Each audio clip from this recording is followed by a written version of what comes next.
नमस्कार साथियों, मैं अंकित सोलंकी आपके अपने यूट्यूब चैनल सोलंकी एकेडमी पर आपका बहुत-बहुत स्वागत करता हूं। तो दोस्तों आज का जो हमारा टॉपिक रहने वाला है वो टॉपिक है उद्देशिका। उद्देशिका को और क्या कहा जाता है दोस्तों? तो प्रस्तावना भी कहा जाता है। इससे पहले दोस्तों ऑलरेडी 2 टॉपिक हम डिस्कस कर चुके हैं जिसमें हम संविधान का निर्माण और संविधान की जो विशेषता होती है उनके जो वीडियो है हम ऑलरेडी आपको दे चुके हैं। तो उन दोनों वीडियो को आप पहले देख लेना, उसके बाद आपको ये वीडियो देखना है। तो दोस्तों एक बार मैं आपको सिलेबस में बता देता हूँ कि आपके ये टॉपिक कहाँ पर है।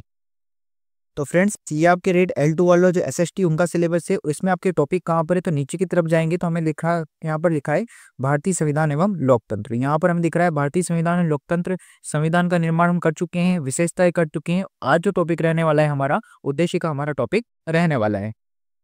तो आपको ये वीडियो अच्छे से देखना है ताकि आपका एक भी क्वेश्चन गलत ना हो। हम इस वीडियो में क्या करने वाले हैं तो विगत परीक्षाओं में पूछे गए अति महत्वपूर्ण डिस्कस करने वाले हैं। जो अति महत्वपूर्ण क्वेश्चन होते हैं उनको डिस्कस करने वाले हैं। ठीक है दोस्तों, तो वीडियो को पूरा देखना है। और दोस्तों यदि इस वीडियो की आप पीडीएफ चाहते हैं तो पीडीएफ आपको हमारे टेलीग्राम चैनल पर मिल जाएगी। टेलीग्राम चैनल का लिंक डिस्क्रिप्शन बॉक्स में भी दे रखा है और डायरेक्ट आप टेलीग्राम पर सर्च करेंगे सोलंकी एकेडमी तो भी आपको हमारा चैनल मिल जाएगा। तो दोस्तों चलते हैं अपने पहले क्वेश्चन की तरफ।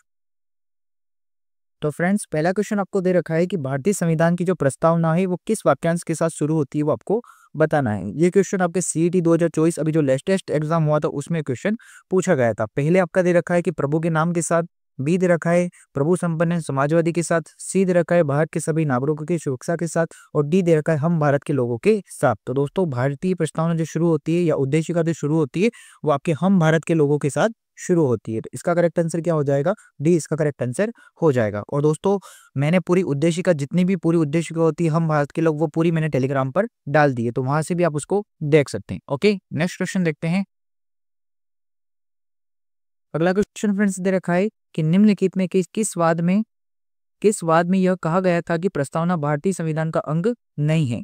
दोस्तों सुपरवाइजर का जो एग्जाम हुआ था 2018 में उसमें क्वेश्चन पूछा गया था। तो दोस्तों ये जो आपके कहा गया था कि प्रस्तावना भारतीय संविधान का अंग नहीं है, ये आपके बेरूबाड़ी वाद में कहा गया था। बेरूबाड़ी केस आया था सुप्रीम कोर्ट में, उसमें क्या कहा गया था कि आपके प्रस्तावना जो है वो भारतीय संविधान का अंग नहीं है। तो दोस्तों ये आपको वाद या ये आपको जो केस था इसको याद रखना है, बेरूबाड़ी वाद। ओके अगला क्वेश्चन देखते हैं।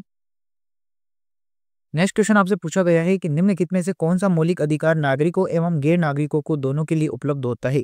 मतलब जो भारत के नागरिक है उनको भी उपलब्ध होता है और जो विदेश से आते हैं भारत में उनको भी उपलब्ध होता है। तो ऐसा कौन सा अनुच्छेद है? तो दोस्तों ऐसा जो अनुच्छेद है वो आपके अनुच्छेद 14 है। कौन सा है? अनुच्छेद 14 है। ठीक है, अनुच्छेद 14 के अंतर्गत विधि की समक्ष क्षमता का अधिकार क्या मिलता है? आपके सबको मिलता है। ये आपके नागरिकों को भी मिलता है और आपके गैर नागरिकों को भी मिलता है। अनुच्छेद 16 नहीं मिलता है, 29 भी नहीं मिलता है और 19 भी आपके नहीं मिलता है। केवल नागरिकों को मिलते हैं अधिकार, बाकी 14 दोनों को मिलते हैं। ओके अगला क्वेश्चन देखते हैं।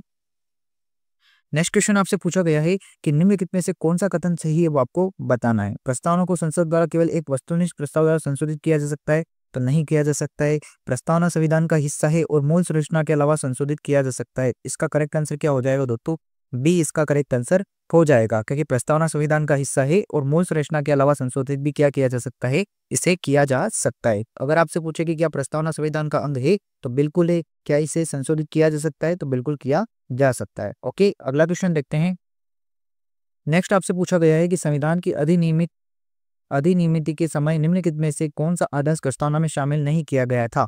मतलब जब प्रस्तावना बनाई गई थी या उद्देशिका जब बनाई गई थी तो इसमें कौन सा जो शब्द है वो शामिल नहीं किया गया था वो आपको बताना है। स्वतंत्रता की गई थी तो बिल्कुल किया गया था, स्वतंत्रता को शामिल किया गया था। समाजवादी किया गया था तो दोस्तों समाजवादी को नहीं किया गया था। न्याय को किया गया था और आपकी समता को भी किया गया था। समाजवादी शब्द को 42वें संविधान संशोधन 1976 के द्वारा बाद में जोड़ा गया। ओके अगला क्वेश्चन देखते हैं।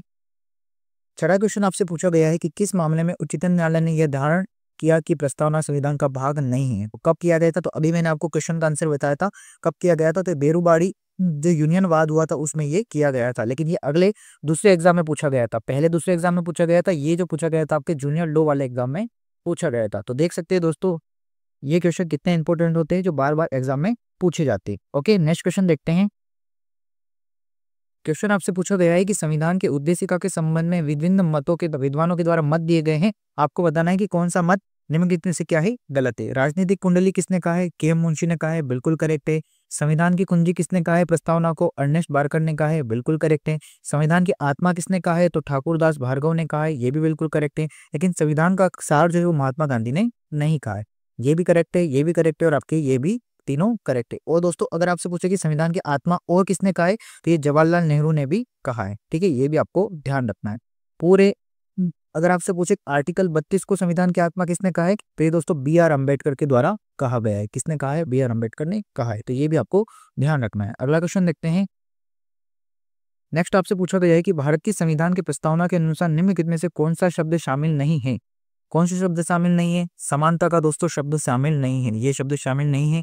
न्याय भी आता है, बंधुता भी आती है, स्वतंत्रता भी आती है, लेकिन समानता जो शब्द है वो आपकी प्रस्तावना में शामिल नहीं है। ओके, अगला क्वेश्चन देखते हैं।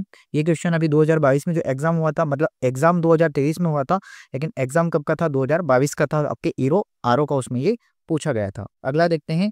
नवा क्वेश्चन पूछा गया है कि उद्देशिका की कौन सी विशेषता निर्वाचित राष्ट्रपति द्वारा प्रकट होती है? तो निर्वाचित राष्ट्रपति किसे कहा जाता है?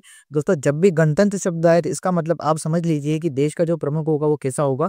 निर्वाचित व्यक्ति होगा। भारत में कौन सा है? भारत में उसे राष्ट्रपति कहा जाता है। ओके, अगला क्वेश्चन देखते हैं।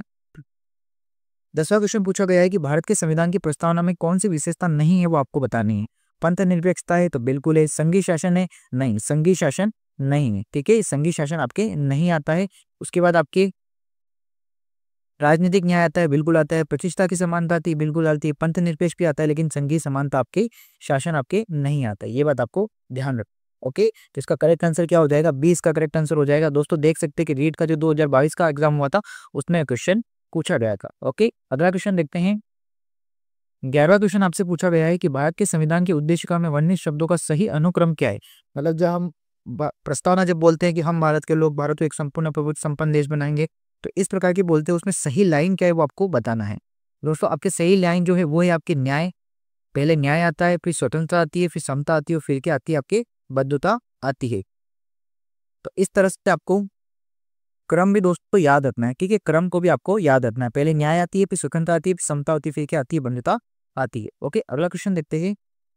नेक्स्ट आपसे पूछा गया है कि भारत के संविधान की उद्देशिका में कौन सा शब्द नहीं दिया गया है वो आपको बताना है। रीट L2 में ये क्वेश्चन पूछा गया था। विश्वास आता है, धर्म भी आता है, उपासना भी आती है, लेकिन आपकी भाषा जो है दोस्तों संविधान की आपकी प्रस्तावना में नहीं आती है। विश्वास भी आता है, धर्म भी आता है, उपासना भी आता है, लेकिन भाषा नाम तो कोई भी शब्द आपकी उद्देशिका में शामिल नहीं किया गया। ओके, अगला क्वेश्चन देखते हैं। 13वां क्वेश्चन आपसे पूछा गया है कि भारतीय संविधान की प्रस्तावना संशोधन किस वर्ष में किया गया था? दोस्तों ये जो संशोधन किया गया था आपके 1976 में किया गया था। कब किया गया था? 1976 में किया गया था। कौन सा संविधान संशोधन के द्वारा किया गया था? ये आपके 42वें संविधान संशोधन के द्वारा ये किया गया था। तो आपको दोस्तों ध्यान रखना है कि प्रस्तावना एक ही बार संशोधन हुआ है, वो 42वां संविधान संशोधन हुआ है, और कब हुआ है? वो 1976 को हुआ था। ओके, अगला क्वेश्चन देखते हैं। नेक्स्ट क्वेश्चन आपसे पूछा गया है कि निम्नलिखित में से कौन सा शब्द भारत के संविधान की उद्देशिका में नहीं है? ये क्वेश्चन दोस्तों हर बार पूछा ही पूछा जाता है कि कौन सा शब्द नहीं है, कौन से शब्द कब शामिल किया गया। तो इस प्रकार के क्वेश्चन का आपको पकड़ बनानी और आपको ध्यान रखना है। तो दोस्तों कौन सा शब्द आपके शामिल नहीं किया गया है? तो दोस्तों आपके समाजवादी शब्द किया गया है, पंथनिरपेक्ष भी किया गया है, प्रभु संपन्न भी किया गया है, लेकिन आपके लोक कल्याण नाम का कोई भी शब्द आपके प्रस्तावना में आपको उद्देशिका में नहीं मिलेगा। ओके, अगला क्वेश्चन देखते हैं। इसका करेक्ट आंसर आपके डी हो जाएगा। नेक्स्ट क्वेश्चन आपको दे रखा है कि कल्याणकारी राज्य का उद्देश्य क्या होता है? तो कल्याणकारी राज्य का उद्देश्य क्या होता है? दोस्तों कल्याणकारी राज्य का उद्देश्य होता है कि अधिकतम संख्या का अधिकतम कल्याण क्या करना? सुनिश्चित करना। यही इसका करेक्ट आंसर है कि अधिकतम संख्या में क्या हो? अधिकतम लोगों का क्या हो? कल्याण हो। मतलब अगर कोई योजना चलाई जा रही हो तो वो सभी लोगों को उसमें क्या करती हो? कवर करती हो। इसका उद्देश्य होता है। ओके दोस्तों, नेक्स्ट क्वेश्चन देखते हैं। दोस्तों इस क्वेश्चन का आंसर आपको हमें कमेंट बॉक्स में बताना है कि संविधान में हमारे राष्ट्र का उल्लेख किस नाम या नामों में किया गया है?